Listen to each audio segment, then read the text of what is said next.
Good morning class. हम लोग पिछली क्लास में निर्देशांक ज्यामिति पढ़ रहे थे, तो जिसमें हम लोगों ने त्रिभुज का क्षेत्रफल पढ़ चुका था और उसके पहले हम लोग सिद्ध करना पढ़ चुके थे आयत है कि नहीं, वर्ग है कि नहीं। अब हम लोग आज लास्ट टॉपिक पढ़ते हैं संरेख बिंदु। कौन सा बिंदु बेटा? संरेख बिंदु। तो सबसे पहले संरेख बिंदु क्या है इसको समझ लेते हैं।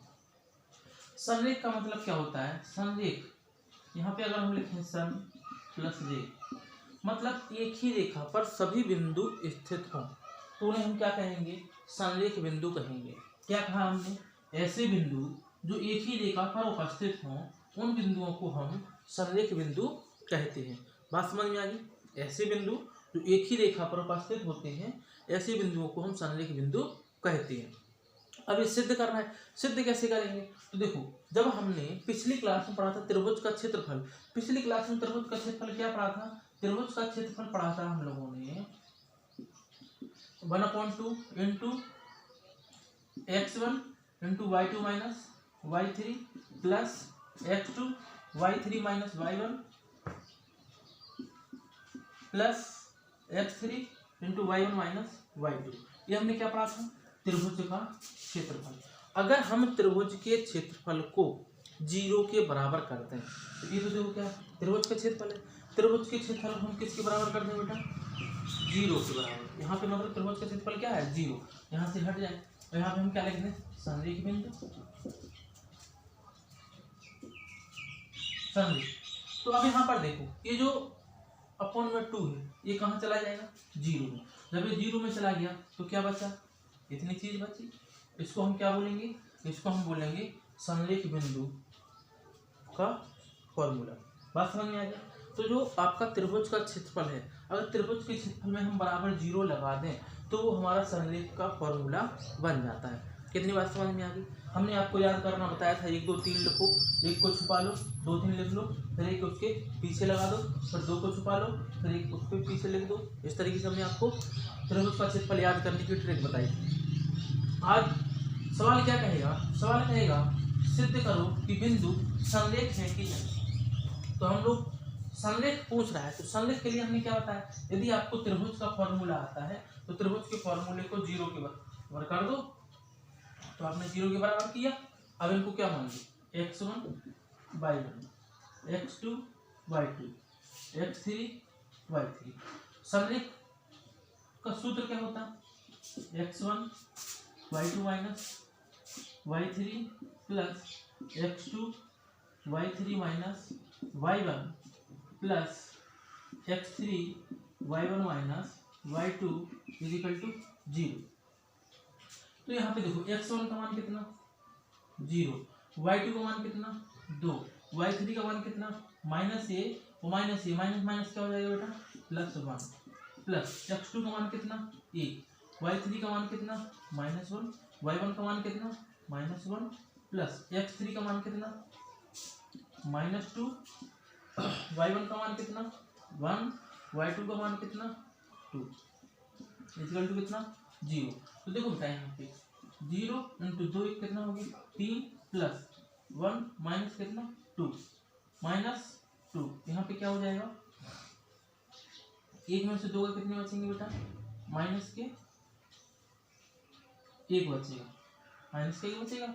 अब यहाँ पर ध्यान दो, ये तो 0 हो जाएगा, यहाँ पे माइनस के 2, माइनस 1 माइनस 2 कितना हो जाएगा? प्लस के 2 प्लस माइनस क्या हो जाएगा? 0। 0 बराबर कितना आ गया बेटा? 0। अतः ये संरेख बिंदु है। कितनी बात समझ में आई? अतः ये संरेख बिंदु है। अब देखो, ये तो था फर्स्ट टाइप का सवाल। अगर उसने कहा कि सिद्ध करो ये संरेख है कि नहीं, फिर अगर वो आपसे कुछ दूसरा पूछ ले, क्या? जैसे वहां पे इसने कह दिया, यहाँ पे कह दिया कि देखो पहली y का मान कितना था? 2, अब y का मान कितना रखना? 2। एक जब पहले यहाँ पे क्या था? 2 था, तो 2 पे था, तो ये पहला सवाल था। पहला सवाल आपको क्या हो गया? खत्म हो गया। अब दूसरा सवाल, मतलब दूसरा टाइप के सवाल में वो यहाँ पे क्या कर देगा? ये कर देगा, मतलब 2 गायब कर दिया और फिर कहेगा कि के का मान ज्ञात करो। यदि बिंदु संरेख है तो के का मान ज्ञात करो। के का मान ज्ञात करो मतलब के का मान निकालना है। आपको क्या करना है, जब संरेख कह दिया है तो यही सूत्र लगाना है और आपको मान रखना है। देखो y2 की जगह पे कितना आया के, तो यहाँ पे y2 की जगह पे कितना आ जाएगा के। y2 कहाँ है, यहाँ पे कितना आ जाएगा के, और कहीं y2 कहीं नहीं। अब यहाँ से हमने क्या कर दिया, इसको सॉल्व करेंगे। तो देखो सूत्र क्या था, x1 y2 minus y3 plus x2 y3 minus y1 plus x3 into y2 minus y2। देखो बेटा x1 का मान कितना था 0, y2 का मान कितना था k, y3 का मान कितना था माइनस माइनस का हो जाएगा प्लस 1, x2 का मान कितना बेटा 1, y3 का मान कितना -1, y1 का मान कितना -2 प्लस x3 का मान कितना -2 इंटू y1 का मान कितना 1 और y2 का मान कितना -3। इसको क्या कर देंगे, सॉल्व कर देंगे। 0 का मल्टीप्लाई जब इसमें होगा तो ये पूरा 0 हो जाएगा, प्लस यहाँ पे 1 इंटू -2 प्लस सॉरी यहाँ पे प्लस माइनस का होगा -2, यहाँ पे 1 माइनस के इक्वल टू कितना 0। ये तो 0 हो गया, यहाँ पे -2 हो गया, इसका अंदर क्या कर दो मल्टीप्लाई, तो माइनस के 2 और यहाँ पे माइनस माइनस क्या हो जाएगा प्लस के 2 के इक्वल टू कितना 0, माइनस माइनस कितना हो गया 4 प्लस के 2 के इक्वल टू 0। तो 2 के इसका क्या होगा पक्षांतर, क्या हो जाएगा 4 के इक्वल टू 4/2, तो के बराबर कितना मिल गया 2। और यहाँ पे पहले सवाल में के का मान कितना रखा था बेटा 2, देखो 2 का 2 आ गया। कितनी बात समझ में आ गई। अब आपकी जो चैप्टर है 7 निर्देशांक की ज्यामिति, ये क्या हो गया पूरा हो गया। आपको अगर कोई सी भी सवाल में दिक्कत होती है आप लोग सवाल पूछिएगा, आपका समाधान किया जाएगा। ठीक है, होमवर्क पूरा करिए। Thank you class.